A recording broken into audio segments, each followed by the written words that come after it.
ነሳሳን ያልገኝ አይደል? የሐሙስ ውዳሴ ማርያም ነው። ሃይማኖት ለመስበክ ፈልጌ አይደለም። ምን ይላል? ሰማዕታት የዚችን ዓለም ጣዕም በእውነት ናቁ፣ ደማቸውን ስለ እግዚአብሔር አፈሰሱ፣ ስለ መንግሥተ ሰማያት መራራ ሞትን ታገሱ ይላል መጽሐፍ ቅዱስም። እንደዛ ይላል። ለኔ ብላችሁ ሚስቶቻችሁን የተው፣ ልጆቻቸውን፣ መሬታቸውን ይላል።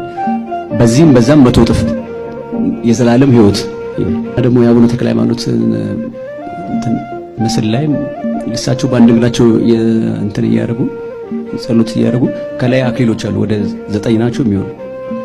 ለዛ ነው የሚሰሩት ማለት ነው። አስባችሁታል? ያለው ዋጋ እጅግ በጣም ከአይምሮ በላይ ዋጋ አለው። በቃ አይምሮ ሊያስበው ከሚችለው መጽሐፍ ቅዱስ ላይ ምን ይላል? አይን ያላየውን ጆሮ ያላየውን አይምሮ ያልታሰበውን አይምሮ ሊያስበው ከሚችለው በላይ ነው ዋጋው። እግዚአብሔር ምክንያት ነው የሚፈልገው እኛን ዋጋ ለመስጠት። ስለሚከብደኝ ነው መናገር። አደጋው ያመካከሉኝ መኖሬ